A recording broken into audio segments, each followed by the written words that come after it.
Assalamualaikum warahmatullahi wabarakatuh. Salam sejahtera. Saya Ria Sulistyo Hanafi 119180227, mahasiswa Prodi Teknologi Pasca Panen, akan menjelaskan tentang perancangan sistem proses pasca panen ikan patin yang telah saya buat. Berikut ini merupakan outline pada presentasi kali ini.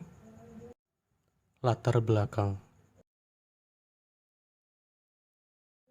Perkembangan industri patin di Indonesia sangatlah pesat. Pasca penerapan kebijakan proteksi impor patin, industri patin Indonesia menunjukkan perkembangan. Pada tahun 2015 hingga 2016, terjadi peningkatan angka produksi ikan patin di Indonesia. Angka konsumsi ikan patin periode 2014 hingga 2017 meningkat tiap tahunnya sebesar 21,9%, dengan preferensi produk yang dikonsumsi adalah 76% ikan segar dan 15% ikan awetan. Dan pada tahun 2018, KKP menargetkan produksi patin sebesar 600.000 ton. Selain itu, kebutuhan patin di mancanegara sangatlah besar. Kesempatan patin lokal untuk menguasai pasar internasional telah terbuka luas. Impor patin di Cina sendiri mencapai 34.400 ton per tahun. Di Amerika Latin, impor ikan patin juga menunjukkan kenaikan hingga 12,3%. Dan impor patin Cina Thailand mencapai 19.300 ton. Hal tersebut tentu dapat dimanfaatkan terkait dengan industri ikan patin itu sendiri. Ikan patin. Berikut ini merupakan klasifikasi dari ikan patin. Ikan yang memiliki nama latin Pangasius sp ini merupakan salah satu komoditas andalan di Indonesia sebagai komoditas industri. Hal tersebut dikarenakan jumlah benih untuk ikan patin sangat melimpah. Selain proses budidaya yang relatif mudah, wilayah produksi ikan patin sendiri sangat luas, meliputi daerah Jambi, Palembang, Riau, Lampung, Kalimantan Selatan, dan Kalimantan Tengah. Ikan patin tergolong ke dalam ikan air tawar yang memiliki nilai gizi yang tinggi. Ikan patin memiliki kandungan protein sebesar 16,08%, kandungan lemak sekitar 5,75%, karbohidrat 1,5%, abu 0,97%, dan air sebesar 75,7%. Jika dibandingkan dengan kadar lemak ikan air tawar lain, seperti ikan gabus dan ikan mas, yaitu 4% dan 2,9%, ikan patin memiliki kadar lemak yang lebih tinggi. Penanganan pasca panen secara umum. Pemanenan biasanya dilakukan saat ikan sudah mencapai lebih dari 600 gram atau berumur kurang lebih 8 bulan.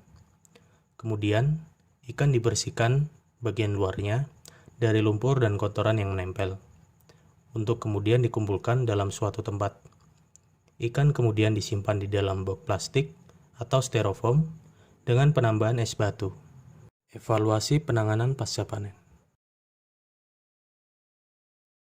Pada umumnya, pelaku budidaya ikan patin tidak melakukan sortir terlebih dahulu sebelum ikan dijual. Kemudian ikan biasanya dijual atau didistribusikan dalam kondisi isi perut yang belum dibersihkan. Dan untuk proses penyimpanan sendiri kurang tepat. Ikan tidak disimpan berdasarkan jenis dan ukurannya. Ide pengembangan proses pasca panen. Berikut ini merupakan flowchart dari pengembangan proses pasca panen ikan patin. Yang pertama terdapat proses harvest atau pemanenan, kemudian dilanjutkan dengan cleaning and washing, bertujuan untuk membersihkan ikan dari kotoran, serta mencegah kerusakan mesin pada proses selanjutnya. Kemudian dilakukan sorting dan grading pada ikan. Ikan yang tidak lolos sorting grading untuk produk filet akan digiling menjadi bakso ikan. Kemudian ikan yang lolos akan dilakukan skinning and filleting. Kemudian kedua produk tersebut dilakukan pengemasan. Terdapat dua opsi untuk pengemasan, yaitu pengemasan beku atau frozen package untuk produk bakso ikan dan filet beku. Kemudian terdapat smart package atau kemasan pintar untuk produk filet segar.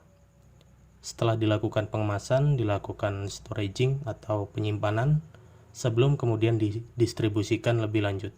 Perancangan proses pasca panen ini memiliki target industri menengah dan industri besar, sehingga teknologi atau equipment yang digunakan merupakan equipment dengan skala produksi yang cukup besar. Harvest.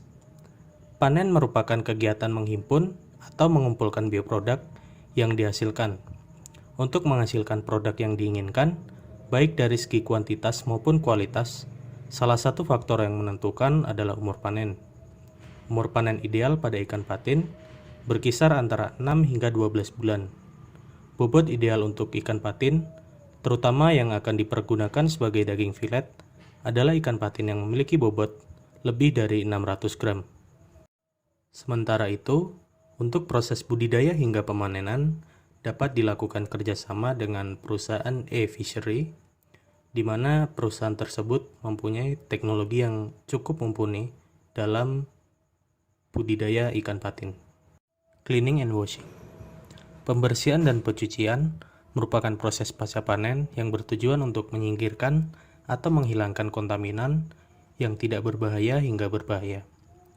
Mengeliminasi kontaminan merupakan salah satu hal yang paling penting, baik untuk melindungi konsumen maupun untuk melindungi peralatan pemrosesan berikutnya. Berikut ini merupakan teknologi yang dapat digunakan dalam proses cleaning, yaitu Josmar JM452i Head Cutting and Gutting Machine dengan spesifikasi sebagai berikut. Cara kerja alat tersebut adalah dengan menempatkan ikan pada sudut kemiringan tertentu di atas conveyor belt. Kepala ikan dan badan ikan akan secara otomatis terpotong oleh pisau. Kepala kemudian akan terbuang ke bagian bawah alat, sedangkan isi perut akan dihisap oleh vacuum system. Selanjutnya merupakan opsi teknologi yang dapat digunakan dalam proses cleaning, yaitu Rotary Drum Fish Scaler, dengan spesifikasi sebagai berikut. Prinsip kerja alat tersebut mengikuti gaya sentrifugal. Saat drum berongga berputar, air disemprotkan dari segala arah. Kotoran yang ada pada daging akan terbawa air ke bagian bawah alat, tepatnya tempat penampung kotoran. Sorting and grading. Setelah bersih dari isi perut dan bagian kepala, kemudian dilakukan proses sorting and grading berdasarkan ukuran dan bobotnya. Sortasi dan grading ini dilakukan secara otomatis pada produk. Hal tersebut dapat meningkatkan kualitas produk, mengatasi ketidakkonsistenan hasil, serta menurunkan biaya tenaga kerja. Berikut ini merupakan teknologi yang dapat digunakan pada proses sorting and grading, yaitu Fishery Wake Sorting Machine DHWS 600-206 dengan spesifikasi sebagai berikut. Cara kerja alat tersebut adalah dengan melewatkan ikan pada conveyor belt yang dilengkapi dengan sensor. Saat ikan tidak memenuhi bobot dan ukuran yang telah ditentukan, lengan robotik secara otomatis mendorong ikan keluar dari conveyor belt. Ikan yang memenuhi standar yang telah ditentukan akan diteruskan ke mesin filleting. Grinding. Daging ikan yang tidak memenuhi standar bobot dan ukuran, kemudian digiling hingga halus untuk dijadikan produk samping pada proses produksi filet ikan patin. Produk tersebut berupa bakso ikan. Bakso ikan dipilih karena proses pembuatannya yang mudah dan tidak memakan biaya yang cukup besar, namun masih memiliki nilai jual. Berikut ini merupakan teknologi yang dapat digunakan pada proses grinding, yaitu Frozen Meat Grinder GW300 dengan spesifikasi alat sebagai berikut. Cara kerja alat tersebut adalah dengan mencacah dan menghaluskan daging dengan mata pisau spiral yang berputar dan mendorong daging keluar melalui lubang-lubang kecil. Daging giling akan keluar melalui lubang tersebut. Tingkat kehalusan daging giling dapat diatur berdasarkan kecepatan rotasi pisau, mengganti tipe pisau, dan mengganti lubang keluarnya daging giling. Other products. Daging ikan yang sudah digiling kemudian diolah menjadi bakso ikan. Daging giling tersebut ditambahkan bahan-bahan tambahan seperti tepung dan bumbu-bumbu yang dapat menambah cita rasa bakso ikan. Filleting. Daging yang telah lolos pada proses sortasi dan grading akan melalui tahap filleting. Filleting merupakan tahapan yang paling penting dalam proses produksi ini. Filleting dilakukan secara otomatis untuk mencegah kerusakan pada daging ikan, baik dari mutu maupun visual dari daging tersebut. Berikut ini merupakan teknologi yang dapat digunakan pada proses filleting, yaitu Multi-Species Filleting Machine CM900 dengan spesifikasi alat sebagai berikut.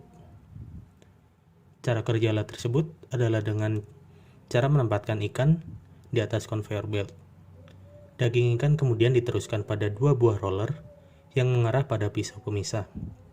Daging kemudian terpisah dari tulangnya.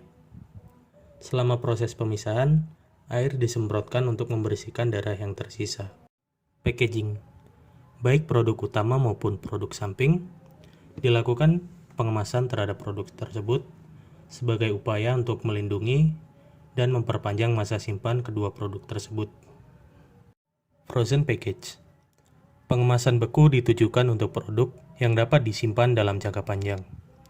Pengemasan beku pada bakso dan daging filet ikan patin dikombinasikan dengan teknik vakum. Dua kombinasi tersebut dapat memperpanjang masa simpan kedua produk. Smart package.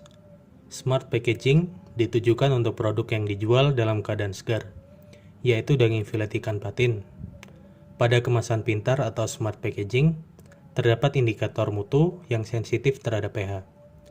Senyawa yang terdapat pada indikator akan berasosiasi dengan senyawa volatil dan akan berubah warna, menunjukkan mutu daging filet ikan nila. Storage. Storage atau storaging merupakan proses terakhir dalam perancangan ini. Setelah keseluruhan proses produksi, produk disimpan dalam cold warehouse. Di dalam gudang penyimpanan, produk daging filet ikan disimpan terpisah dengan produk beku, yaitu daging beku dan bakso ikan. Hal tersebut terkait dengan pengaturan suhu yang digunakan berbeda. Daftar pustaka. Berikut ini merupakan daftar pustaka yang digunakan pada proses perancangan pasca panen ikan patin.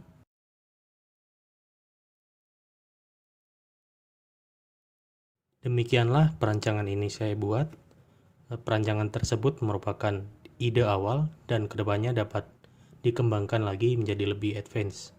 Kurang lebihnya saya mohon maaf. Terima kasih atas perhatiannya.